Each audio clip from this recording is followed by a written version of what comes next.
My name is Marisa Jacobs. I'm Managing Director of Xpatweb, the premium immigration provider in South Africa, providing work visa services to corporates and professionals. Today's podcast will be talking specifically about the new points-based system for work visas in South Africa. So on the 9th of October 2024, South Africa introduced its third amendment to the immigration regulations. These amendments are set to modernize the system to attract global professionals to South Africa.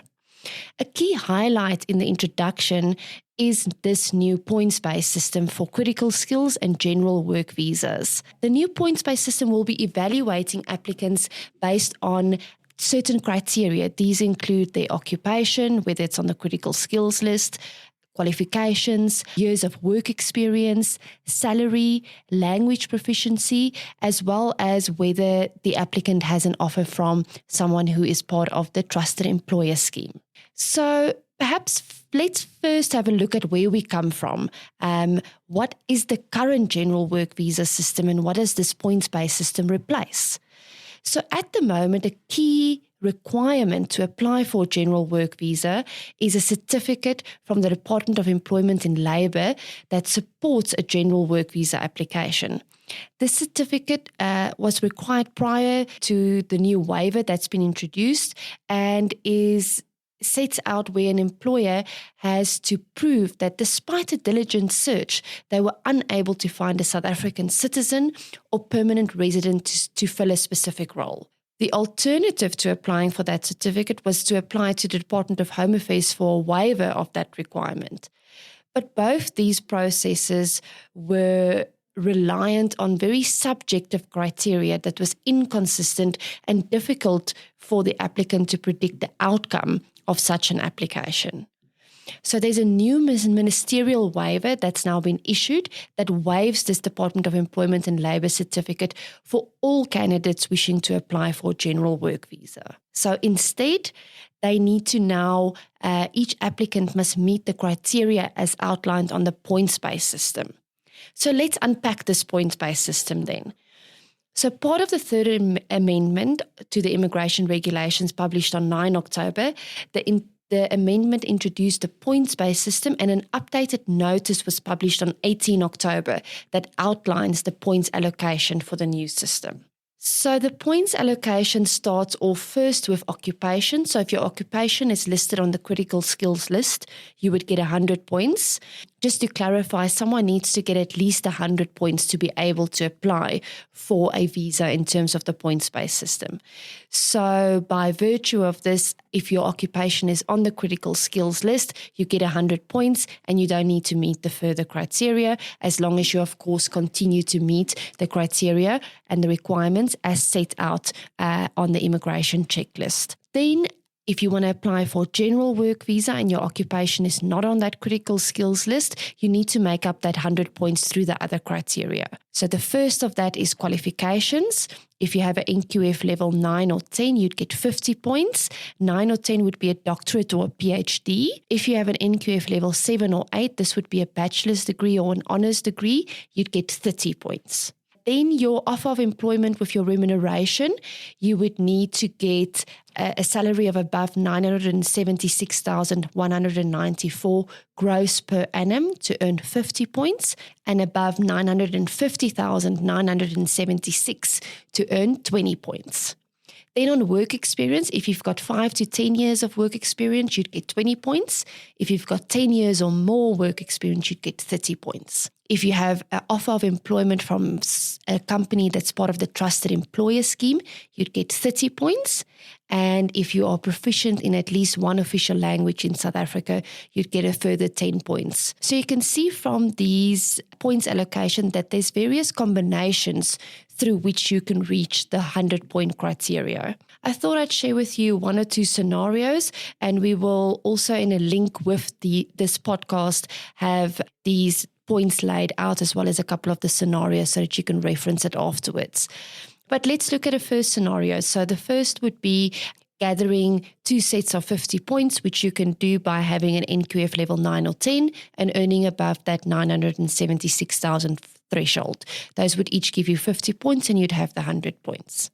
A second scenario would be where you gather 50 points through an NQF level 9 or 10, you earn above the 650,000 threshold, and you have 10 years or more experience. That would give you 50, 20 plus 30, making 100. A third scenario could be where you have an NQF level 9 or 10, you earn above 650,000, but you only have 5 to 10 years experience for 20 points, and then you'd additionally have to prove that proficiency in the English language for the additional 10 points, which would take you to 100. Another scenario would be if you have a lower NQF level, so 7 or 8, you earn above that 970 threshold for an additional 50 points, 5 to 10 years of experience, and then proficiency in English. Those would add up to another 100 points.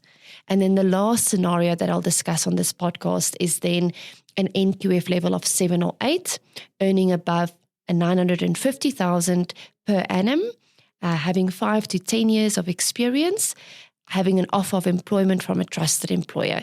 That would add up to 100 points as well. So this exact point threshold and allocation now allows for a clearly defined application process, which significantly impacts the general work visa category in a very positive way. Employers must just ensure that their prospective hires meet the necessary points criteria to qualify for the visa, and it would now be very easy to predict before you submit the application whether the visa application will indeed be successful. Crucially, the points-based system promotes transparency and fairness in visa adjudication, reducing the opportunities for corruption. By offering a structured, objective evaluation, the system ensures that applications are assessed based on clear and measurable criteria.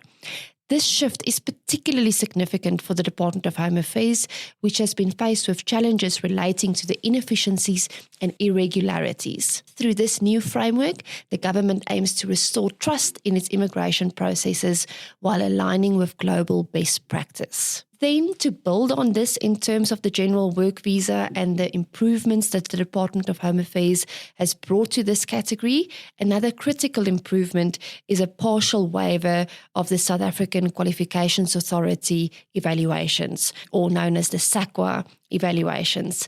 So this is done for applicants in terms of their foreign qualifications, where they have to apply to the South African Qualifications Authority to evaluate those qualifications, to confirm that they are indeed authentic, first of all, and then secondly, to place them on the NQF level based on the subjects completed in that qualification. This process, unfortunately, at the moment takes a long time to be completed, on average about 4 months, in some cases even longer. So this adds an additional burden onto the applicant or the company that's recruiting that applicant, meaning that it takes a very long time to get the visa secured because of this document that needs to first be in place before you can submit a compliant visa application. What this partial waiver from the Department of Home Affairs does is it says that an applicant can proceed to apply for a general work visa as long as they can prove that they've submitted the Saqua verification application. They will then be issued with a visa that's valid for 12 months.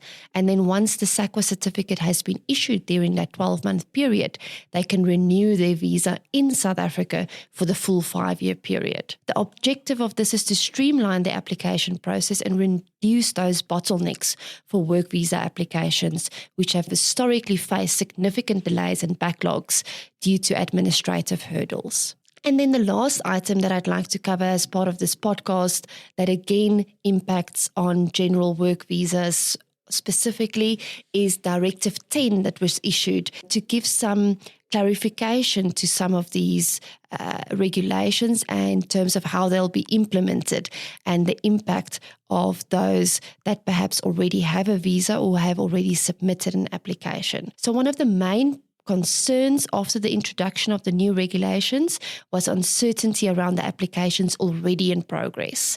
Directive 10 resolves this by confirming that any visa application submitted before the points-based system was implemented will be adjudicated under the previous rules and will not be subject to the points-based system. Additionally, if you had secured your appointment with the VFS or with a South African High Commission abroad before the 8th October publish date, even if your appointment is after the 8th October date, if you can show that that appointment was made and secured before that date, your application will also be adjudicated under the previous rules. And then just briefly mentioning around Zimbabwe exemption permit holders, ZEP holders, the directive gives some clarity with a temporary exemption from the new points-based system. So any ZEP holders that are transitioning to a critical skills visa or a general work visa will continue to be processed under the previously granted special dispensation terms, and these applications will not need to meet the points-based criteria. So any ZEP holder who has an application currently pending or a waiver currently pending, they will not need to comply with the new points-based system on their visa application at this stage. That provides a summary of the new general work visa with the points-based system and how it will be implemented. We hope that this provides you with some clarity and some insights, and we look forward to engaging with you further, and we'll continue to provide you with updates as there's progress in terms of the new immigration reforms being introduced.